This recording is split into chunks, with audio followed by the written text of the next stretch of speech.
Hello everyone, my name is Ben, and today I've decided that I'm going to try and give a sort of quick tutorial on how I write chord progressions and melodies and that kind of thing. I'm going to try and get this done in one take, so let's try and make that happen. So actually, first of all, I'm going to start off with a wee bit of theory, like not that much, but like just enough to sort of get us by. So I'm going to place a note down here, A. So obviously this is a root note, because it's the only fucking note. And then, so if you want to build this up to be an A minor, you do A, C, E. You don't really need to memorize the notes, just memorize the relationship between these, because this is a major, and that was a minor. So basically, what you do is, you take your root note, whatever it may be, and you count up 7 steps, like 1, 2, 3, 4, 5, 6, 7. Then you have the 5th, no matter what key you're in, no matter what chord, that will always be the 5th. And then basically, if you want a minor, you always just count up 3. And then if you want a major one, you just put it up to 4. So that's how you do chords, essentially. There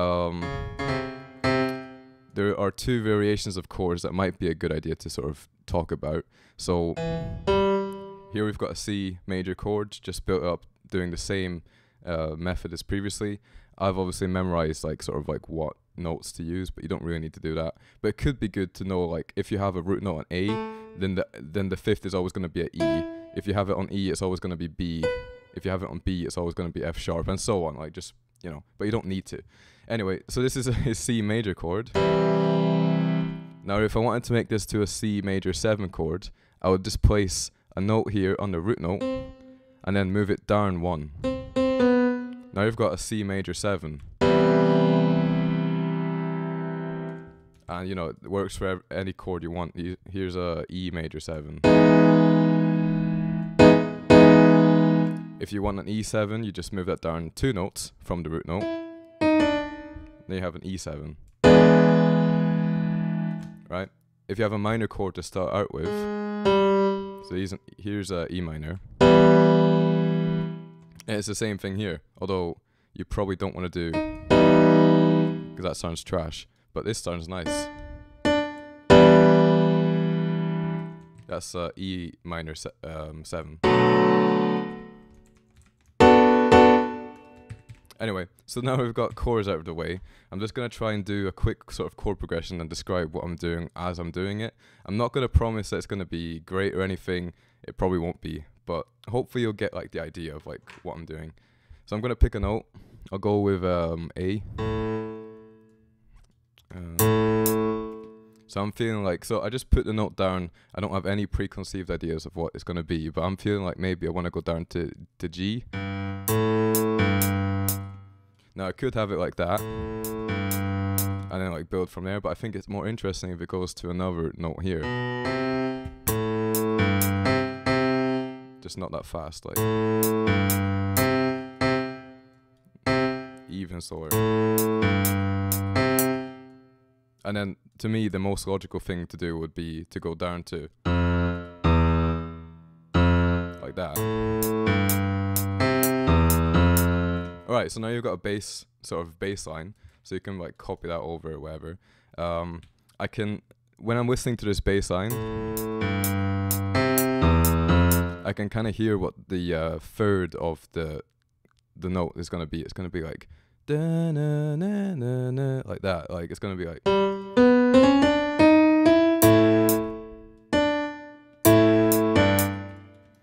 actually no, it's going to be like da-na-na-na-na, like that. So like when you start hearing, sort of, when you listen to a bass line, eventually you'll start to just like hear what the third would be on it. I accidentally went for the 5th, but like that would work too, to be honest. Alright, so you got a pretty basic, this is just a root note and a third, just basically put up an octave, like that. So, I mean, one quick thing you could do to fill this out, so like I have this, so I've started with this now, and basically I'm looking at this and trying to think like, I'm going to try and fill it up with as much shit like in between these notes as I can get away with to make it more interesting. So I'm going to start with doing this. I just put up 7 notes again, And it's going to be, so now we've got the root note, we've got the third is up an octave, but it doesn't matter. And we've got the fifth, so it's going to be like this. Alright, that's pretty interesting, but we could make it better. I'm going to move it up. So one thing I do when I'm like writing chords and melodies is I always mess around, like, because this is your chance to mess around with the keys, and like what key the song's going to be in before you've added a bunch of other stuff that would make that more difficult. So if you, and also it could be a good idea, if you've done a melody and you find yourself getting sort of tired of listening to it, move it up to a new key and you'll trick your brain into thinking it's like an entirely new song, and you might hear some ideas that you wouldn't have heard before. I mean, that's what I do. Right? You know, so I'm feeling this way more. So I'm thinking maybe if I did an A here, that would suck. But this might be nice. There's that major 7 I was talking about again.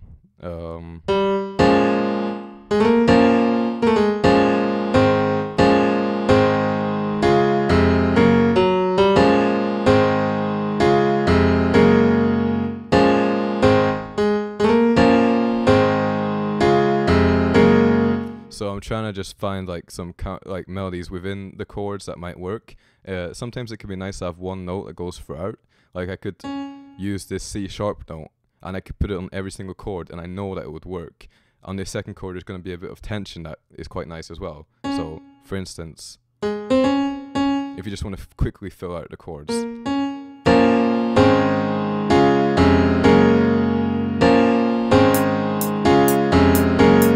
Right? That sounds like great.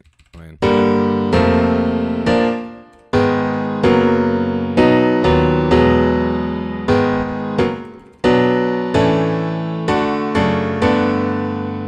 so I'm gonna start with that, and then maybe I want it to go da da da da da, like a little bit different on the second time. So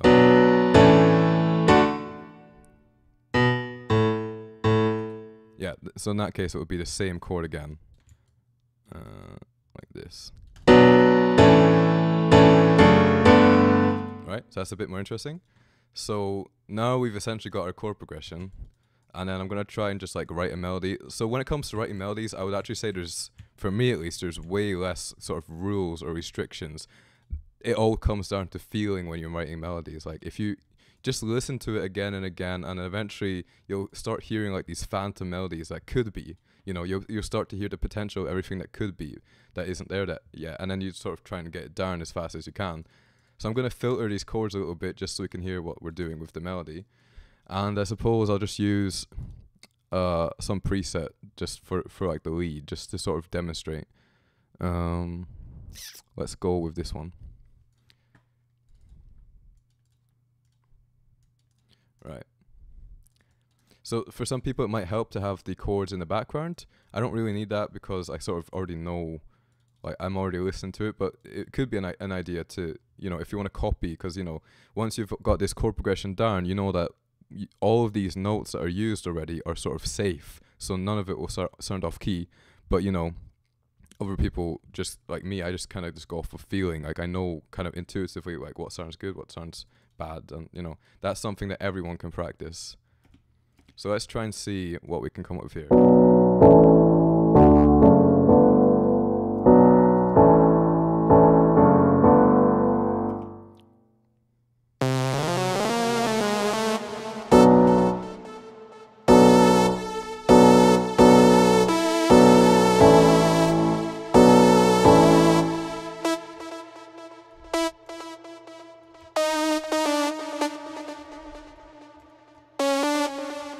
So now I'm just kind of putting down the melodies that I hear in my head, like the first thing that came to mind. And maybe that might not work. I'd say like half the time it sounds bad, and then but maybe that might trigger some more, like some other idea that that could be like better. You know what I mean? Right. So I know what I was going for there, but I kind of messed up the execution of it when I did it. So it's like,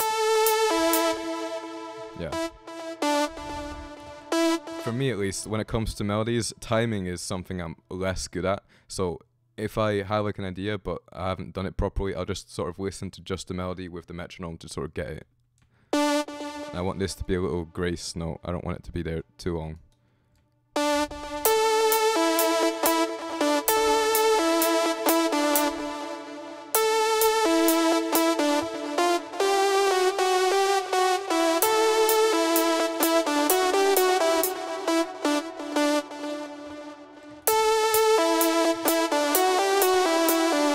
Let's see if that works. I'm gonna put up an octave actually.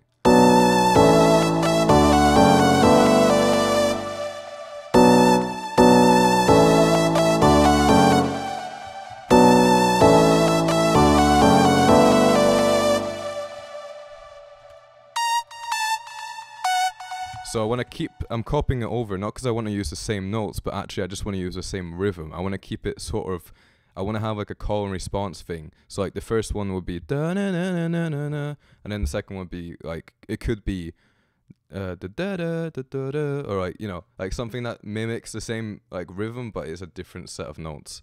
So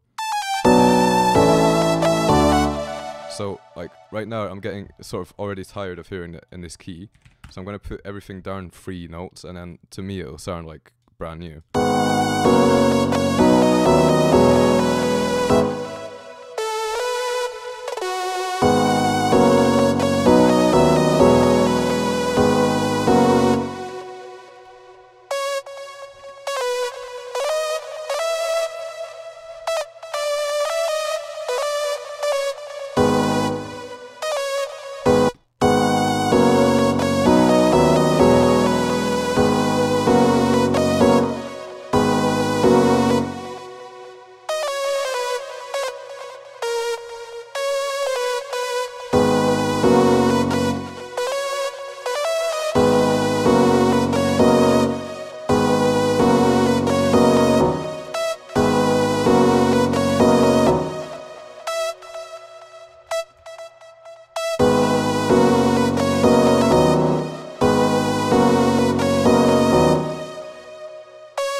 So let's see how that sounds up 4 semitones.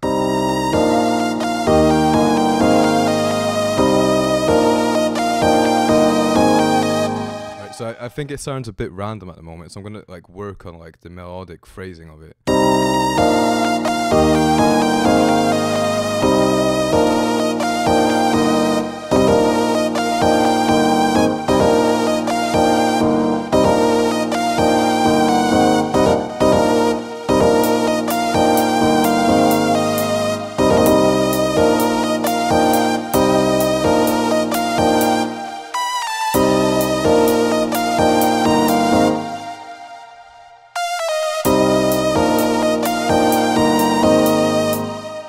So I'm feeling that a little bit more.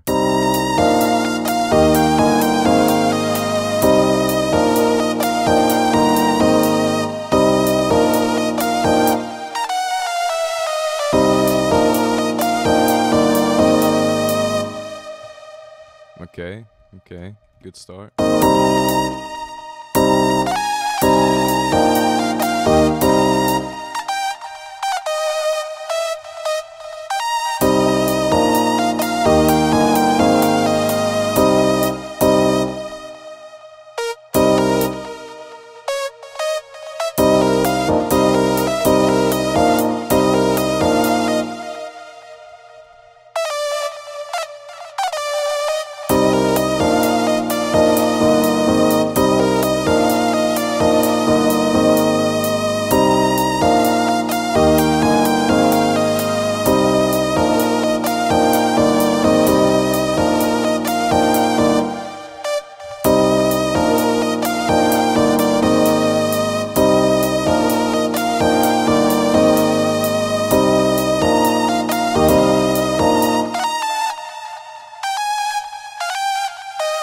I'm feeling like a da-da-na.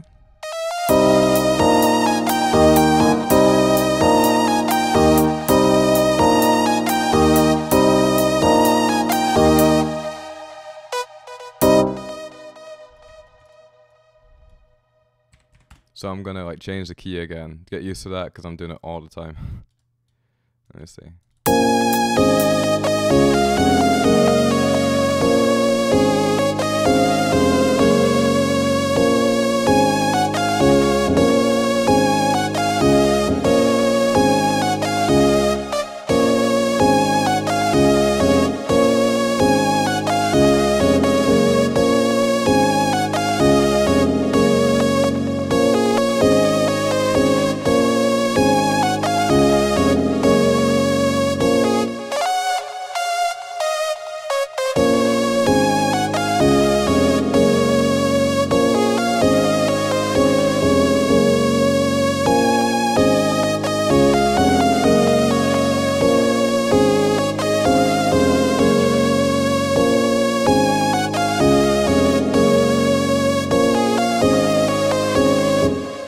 Yeah, I mean, it's not the best melody I've ever written, obviously, but like you kind of get what I mean. So like to summarize, start off with like some chords that you kind of find like nice, and obviously like later on you can change the sounds like to be whatever you want.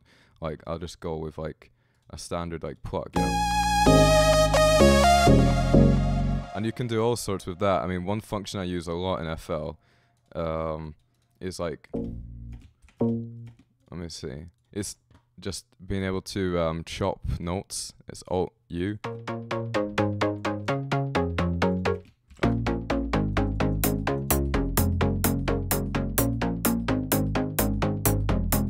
So you can hear it's going like in 16ths.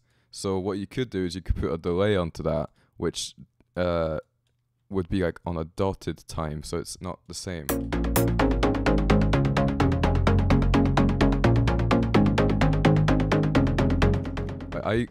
These days I prefer to use time was free as opposed to fruity delay free. I mean, don't get me wrong, fruity delay free served me well and all that, but like this has way more like, I mean, I don't know, it just feels better to me. It has like way more, even like I think even like with time was free, the default preset is like good enough for like 99% of applications. You get a wee bit more control when it comes to like EQing the delayed signals on.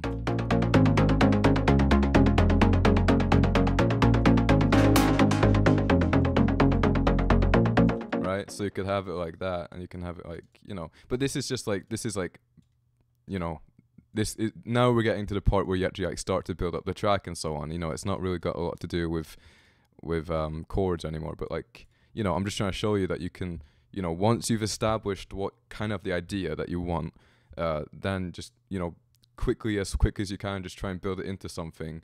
And don't be, I'd say like, don't be too precious about like what you've done. If you want to change a chord here or there, if you want to change the melody completely, like just go for it, I'd say. I mean, don't ever be too precious about like the stuff you've already put down and stuff, because I mean, if you feel like something would serve the track better, then you should always go for it.